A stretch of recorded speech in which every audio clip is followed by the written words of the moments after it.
Hi everyone, so today's video is on starter batteries, engine starter batteries, and I thought I'd do a video on this to give you a bit of a backstory on mine, just to tell you what's happened with mine, and I know exactly why, and it's about recognising what's going on.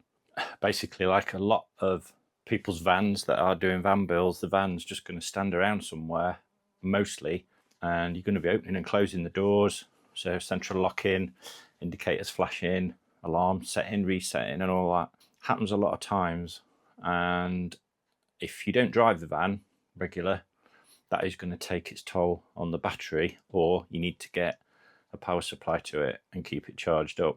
I've been using the Noco Genius battery chargers, by the way, and they are, I think, of all the battery chargers I've had over the years, they are brilliant. However, started my van build last October, and pretty much the van sat on the drive for most of the time, apart from the odd trip to get furniture board and plywood. And ultimately, I can't remember what month it was, maybe November, December, noticed I went to start the engine one day to go out and the battery was totally flat, like totally flat. So I stuck it on charge and brought it back to life, if you like, and I was able to use the van. One of the things that I did notice was that subsequently it wouldn't take long before that battery was becoming quite low. What I did eventually, I bought a little Bluetooth unit off Amazon. It basically measures, it gives you a real-time indication in voltage. It gives a percentage of charge, which is potentially not very accurate. It also measures cranking amps, which is quite a handy tool to use. So that's the voltage that the battery goes down to when you are cranking to start your engine, and that's quite important because if that voltage goes too low, the ECU will not be powered up. There are times that even though you might be turning your engine over, if the ECU's not got enough voltage, it won't be firing the injectors, the crank sensors won't be operating to tell the ECU where the crank is, etc, etc. There's loads of things that just won't operate. So basically, even though you might be turning your engine over slowly, there's not enough voltage to run the electronics needed to run the engine. So moving forward in time with this Bluetooth unit, I've noticed that the voltage has been dipping just continually lower and lower. It's been going down to like 12.1 volts, which is low, very low. I was briefly away last week with the van on a trial at Rutland, and the voltage went so low on the second morning that I ended up really checking that the van would still start. It started, but not as quickly or turning over as fast as you would expect.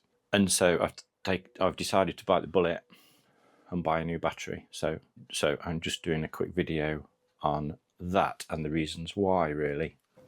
So on this van, the battery is behind this panel, and I also found it useful when I built this.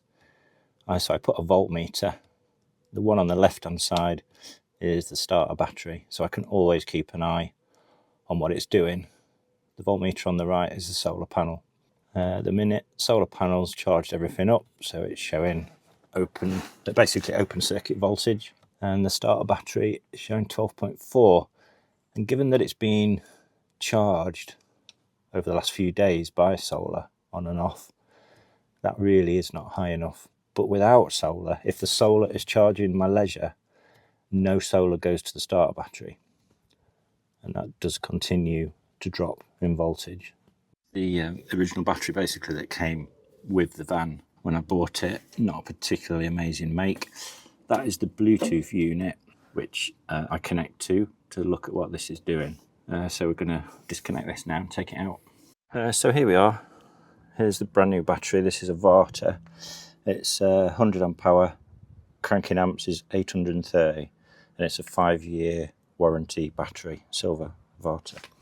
So pretty good. And straight off the shelf, it's 12.76 volts. So that's not charged. Okay, when this is charged, it will pretty much sit at 12.8. And I know it doesn't seem like much of a difference, but it's just because it's a brand new battery, not yet charged. If we go to the old one, 12.5, and again, that doesn't seem like much, but if I let that sit here, that will just continue to go down.